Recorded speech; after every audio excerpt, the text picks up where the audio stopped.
Good morning, YouTube. I don't know if you can hear me or not. It's me again, back, minus the granny nightie, and a t-shirt this time. So, this will be, I guess, my life story, part 2, but not exactly part 2, installment 2, because I'm not trying to go in a linear fashion, just kind of tell you what's on my mind. So, what's on my mind this morning is those weird high school years. You guessed it, or you didn't. Either one is fine. 14, I guess, is the age that those start at.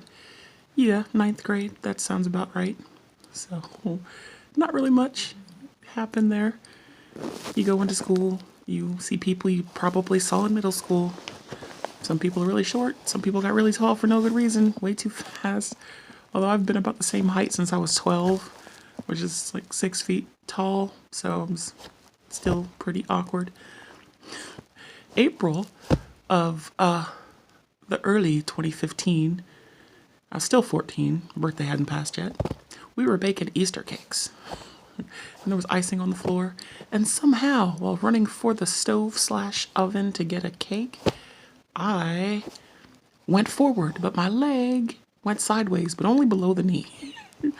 So, yeah, I tore about 3 ligaments in my right knee, and yeah, you kind of land on your back on the floor and make not very graceful movements and sounds, and then they take you to the hospital. Actually, they cut up my favorite pair of jeans. When the EMT, people arrived, they had to cut off my jeans. Because, yeah, I got big legs, and when your leg is pointing that way and you're not, they got to do something. So that was the first time.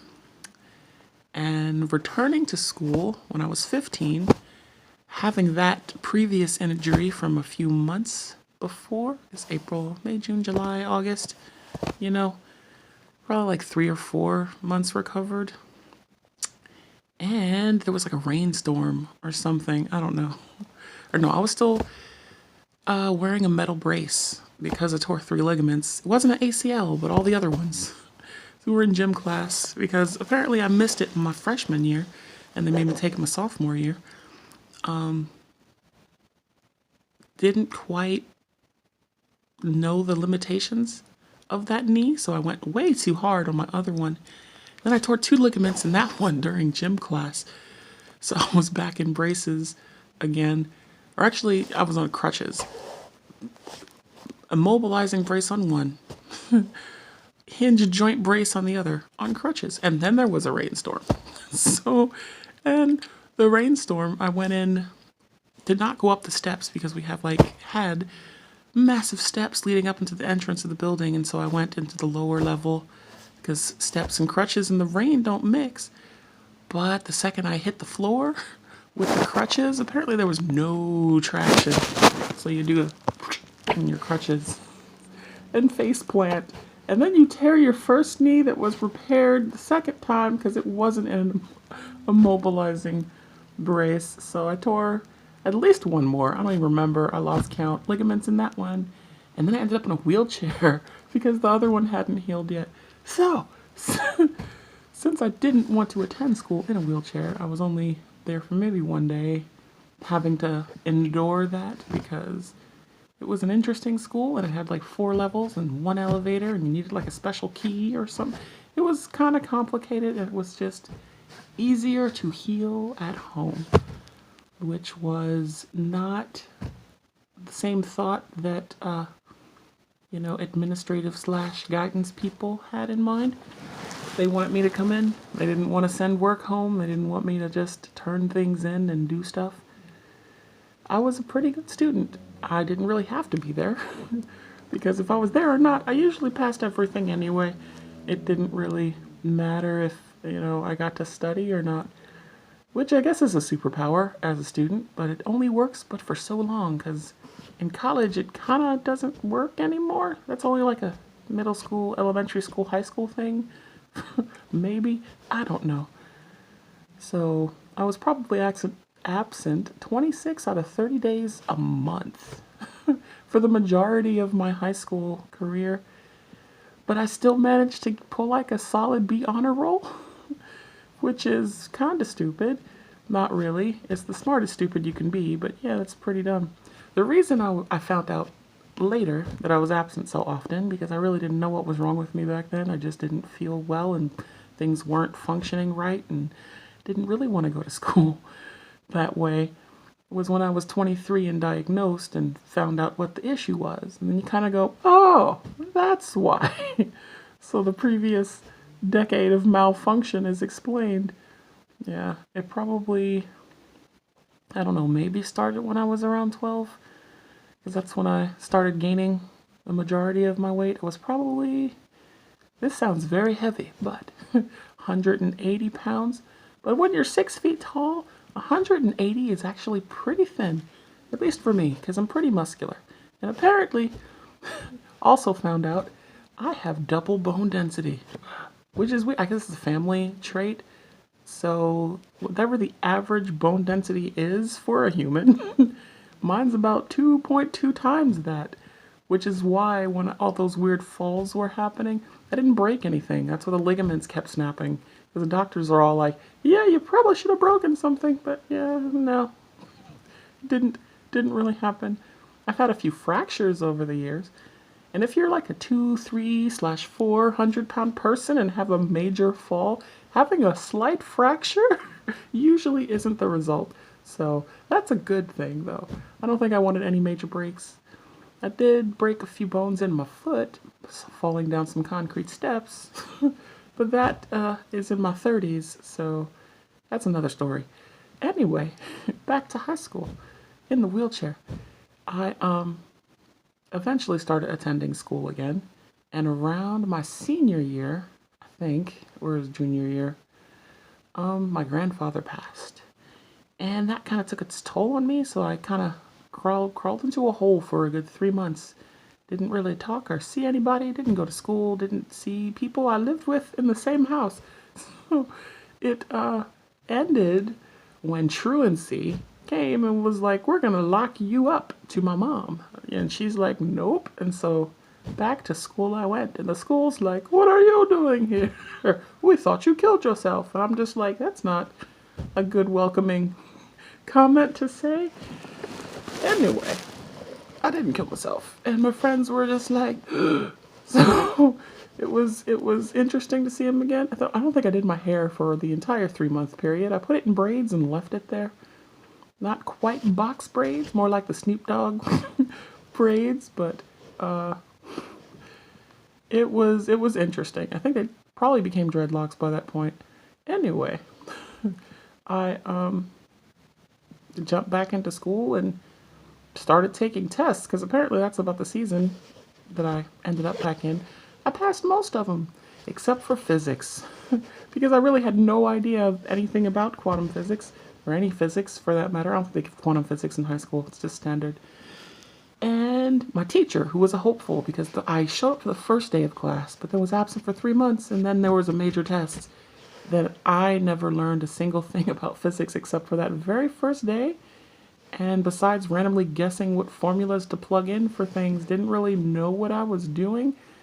And somehow ended up with a D plus, which is still failing because I wanted a C. I don't like D's. D's aren't great.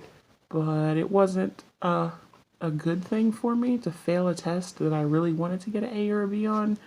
First day crawling out of a hole of depression for the passing of a loved one. But I didn't really recover, I guess, from that loss academically, and kind of just you throw up your hands and you're like, oh well. In conjunction with this, I should probably mention, I was forced into a program called Maryland's Tomorrow, which is supposed to help endangered youth and children be successful in their school careers, because I was in a area / demographic which they felt belonged in this program. They didn't really give me the option of not being in this program, and they switch your schedules. So there's the classes you were standardly going to take, and the classes they chose for you to take instead, which is through their program, which only has like 6 students per teacher or something like that in a couple of the classes. Some classes are normal, but things like history or I think the mathematics were the 2 classes that were like that. Anyway, I didn't really see an issue with it as long as they just, let me do what I did. But I was surrounded by children who were, recovering prostitutes and possible drug dealers and possibly armed most of the time. I was not. I think I stick out like a sore thumb because I don't really have those same mentalities involved. But since I'm not gonna go and go, yeah, I like Sesame Street to people who are like, yeah, and I slept in a dumpster this weekend. I'm not that dumb. So I was pretending to be someone I was not and spreading rumors about myself to the class so as not to be singled out and possibly bullied or maimed. Not that they didn't really bully people. I don't think they were the bullies. They were actually very nice to me, but I just felt very uncomfortable with the situation in general. So, somehow, some way, during the course of these random rumors, which were absolute and bold-faced lies, but they couldn't tell because I spun a pretty good story, managed to let slip that I had 54 sexual partners at the age of 16. No. I was a virgin until I was like 24. Anyway, I did take that back. I took that back. But so they knew that I was like, yeah, I'm making this whole thing up. This did not really happen, except for one of my classmates who I didn't realize took a bathroom pass and left class about 5 minutes early. So he single-handedly spread this rumor throughout the entire school. And within a week, I walked into school and had total strangers, of course they were boys, walking up to me, trying to get my number, trying to talk to me, trying to take me home with them, trying to offer things to my favor. And I'm just like, what's happening right now?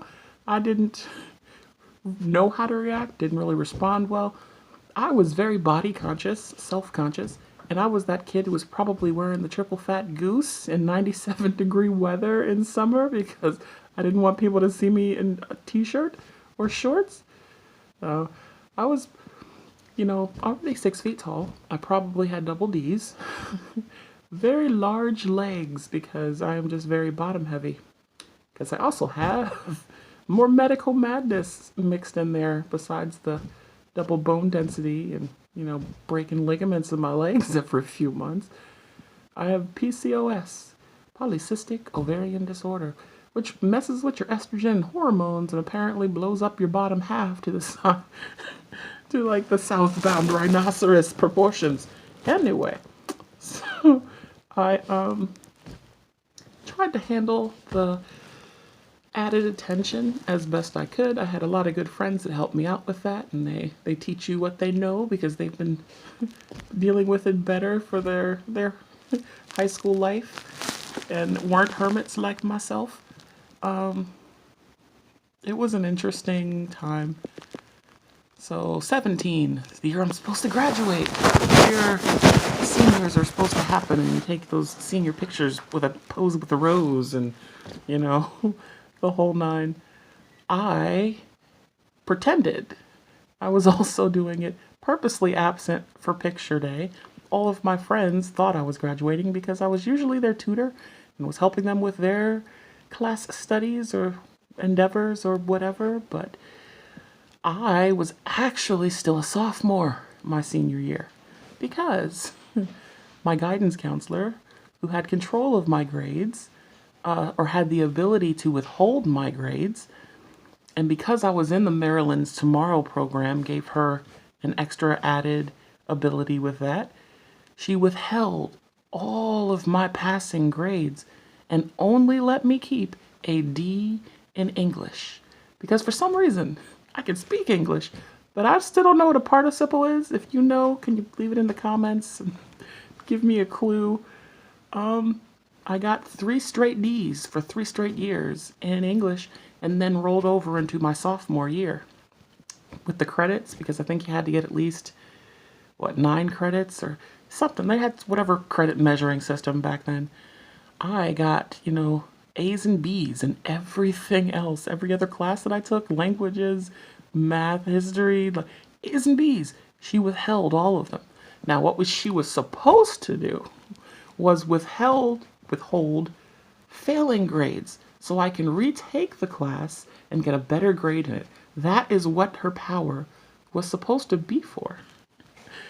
But she decided, because she had an interesting psychology, to withhold all my passing grades to make me repeat those classes and only let me keep my flunking grade. Because, in her words, she was sick and tired of students trying to coast through school on their intelligence. And I'm like, huh? She didn't feel I was trying hard enough. She didn't feel it was enough of a trial for me. She didn't feel I was putting forth enough effort. So she didn't feel it was a right to keep my grades, because students that really had to struggle and really had to study and really had to try couldn't get grades as good as mine, and I wasn't grateful enough because I was so absent. Not that she understood why I was absent, because in their minds, since I was in the Maryland's Tomorrow program, they probably thought I was sleeping in a dumpster on the weekends after going to the club and hammerjacks, having a few too many drinks. So I don't really understand what was going through her mind. Then I found out she did sabotage at least 23 other students. She was withholding college applications. She was failing to mail away like critical items for students and had them in the trunk of her car all summer. Of course, she was fired the following year, but that was after I was supposed to graduate. So, I didn't graduate, and I was not happy about that. And when I got a new guidance counselor, because I rolled into my sophomore year, and she saw what this woman did to my record, she regretfully informed me that, I love you, Miss Childress. She regretfully informed me that only 6 months could be recovered, and everything before that was lost to antiquity. So I would have to repeat every single class she withheld if I wanted to graduate, which means I would graduate at like 22 from high school, and I wasn't willing to do that. So I went home and did the absent thing again for at least 2 weeks. I don't think I left my room, didn't eat, only drank water out of the bathroom faucet. So I had an administrator came to visit, and he politely requested that I withdraw myself from school because I was decreasing their attendance numbers, and because of the grades that are visible, he had to say that, the ones that are visible, because the ones that are withheld are invisible. So technically I was on like the A or B honor roll, but visibly I was a straight D student. And requested that I withdraw myself from school. My mom, who probably worked 2 or 3 jobs, on and off again, mostly retail, she had 6 kids. Did I mention that? I have a lot of siblings. She was usually not around.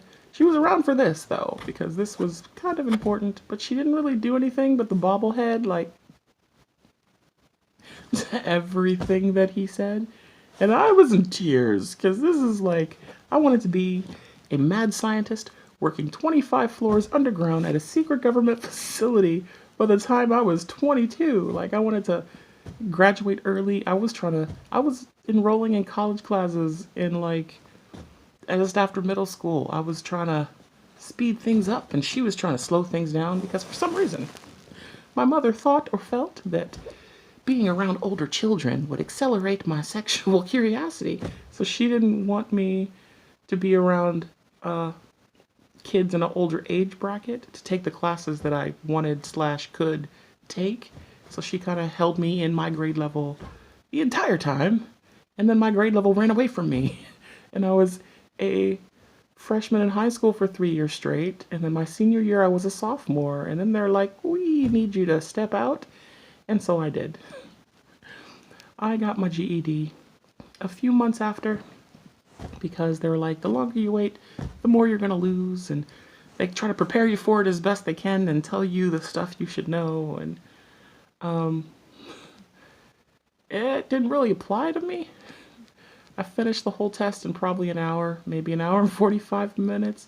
They were like, it's going to take you about an hour per section, and we have 5 sections, and we're not just now, like, plan for all day. Pack a lunch, pack a snack, and I'm just like, oh, okay. And I did pack a snack / lunch. And after finishing 3 sections, I'm like, yeah, I'm kind of going through this kind of fast. So I took a break, ate a snack, came back, finished the last 2, turned it in, and got the weirdest look of my life from the um the teacher that was sitting in on this test. And they were like, are you quitting? Are you giving up? Don't give up. Finish. I'm like, no, I am finished. I'm going home now. I don't need any. He's like, are you sure? Yeah, I'm pretty sure. I don't need any more time. And so I went home and got the results later. And they tell you, if you get more than a 300, we're going to give you a full scholarship to whatever school, state, whatever of your choosing. And I'm like, great. I got a 311. I placed in the 98th percentile in science, 89 in math, 92, and I was pretty high. I was in a pretty high bracket. I probably show it to you, but I think it's in storage right now. Tried to. I applied to like 5 different schools. Somehow, some way, there was like a fire. There was some major malfunction in the state system, and I did not receive my scholarship, so I was not able to attend any of these schools. Because of the fire and the loss of information, I was kind of cheated out of that opportunity. But I decided to go to community college because why not? I'm not in high school anymore. I can just start from there.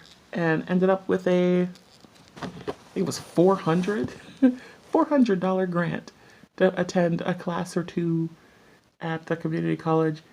And then they told me that they had to take it back because my mother lied on her taxes and I was still considered under her jurisdiction because in college you're a minor until you're 26 or something like that. I don't know. It was whatever Emancipation Proclamation Declaration they were talking about.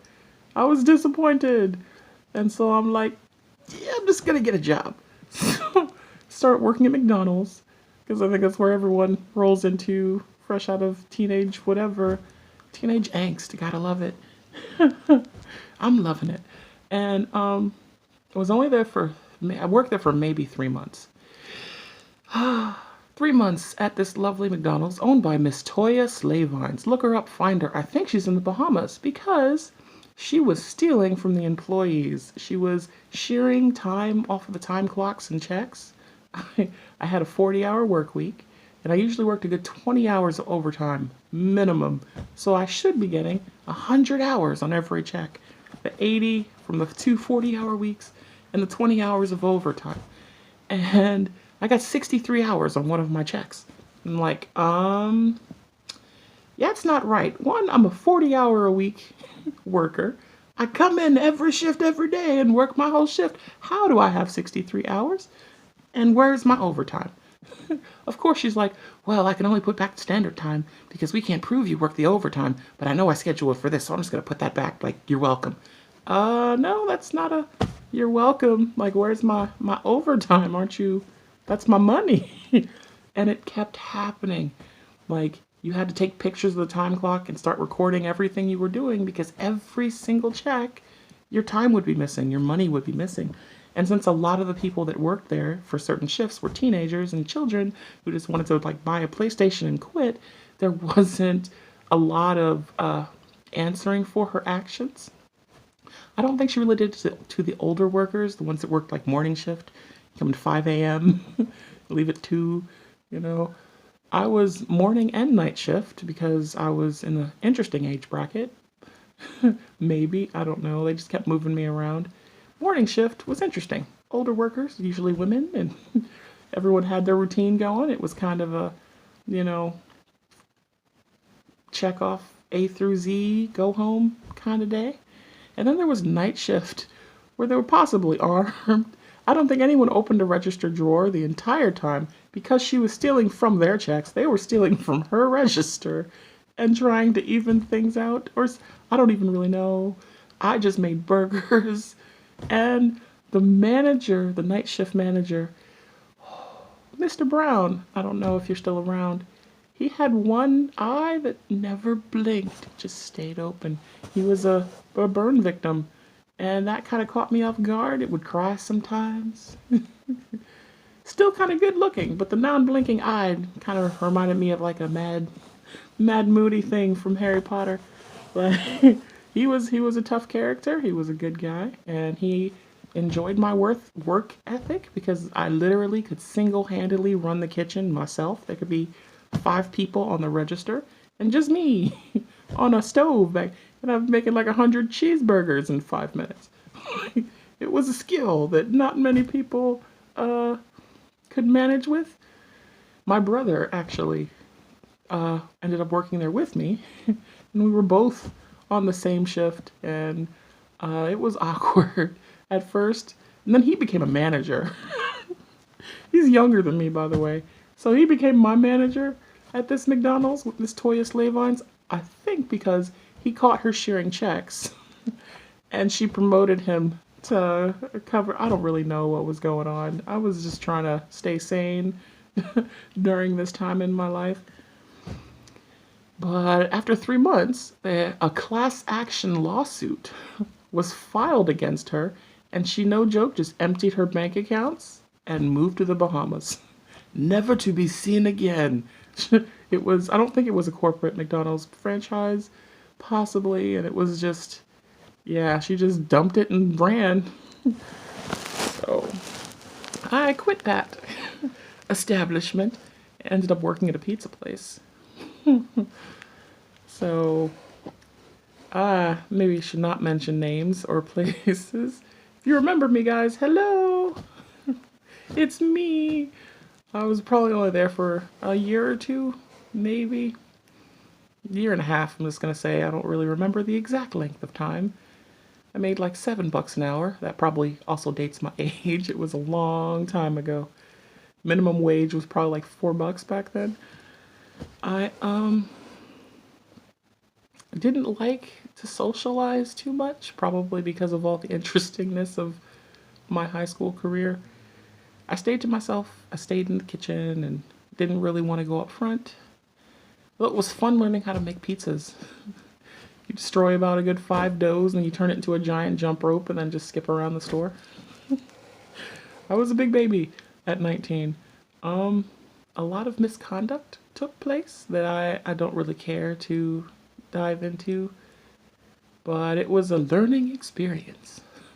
Now, in conjunction with this exact time period, did I mention that my mother and her husband, probably in the previous video, had gone off to establish their new and budding romance outside of the household, which was where I lived.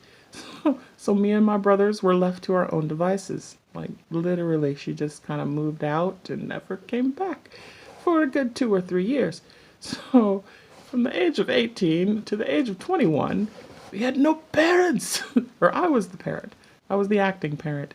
I was the invisible, oh, she's sick. Oh, she's in the bathroom right now. Oh, she just left to go see my uncle, or whatever excuse was necessary, to the neighbors, to my teachers, to her friends from across the street, to my other siblings, because my 3 older siblings had already moved out of the household and they were in a general area. I was lying to everyone in existence for 3 years. It was not easy, but it happened. And somehow, some way, my poor little brother Kyle, who was like 9 or 10 when it started, they thought I was his mom because I ended up going on his. I mean, they eventually understood that I was his older sister because we're only like 9 years apart. But they thought I was his mom. I was going on his field trips. I was the one showing up, dropping stuff off at school. I was the one writing his absent notes, and yeah.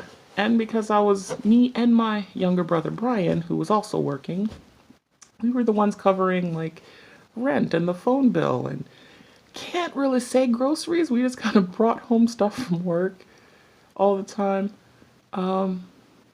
Kyle was, you know, not accompanied for a lot of the late afternoons because we were both working, and Brian was still going to school. He was still in school at this time. So he worked a full time job and went to school.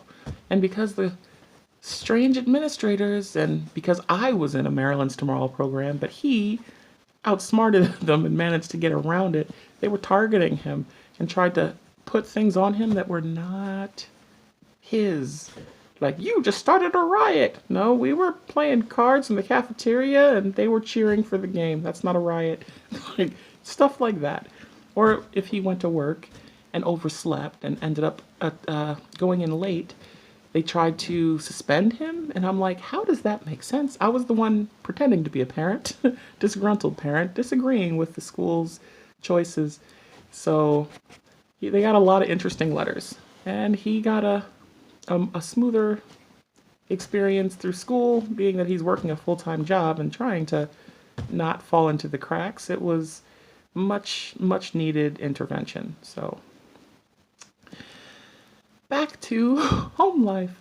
No parents, still had friends. They came over sometimes. We cut up a lot. Brian and Kyle, since they were both brothers, decided to have a sibling rivalry going on because they were 6 years apart. And Brian's older and Kyle's younger.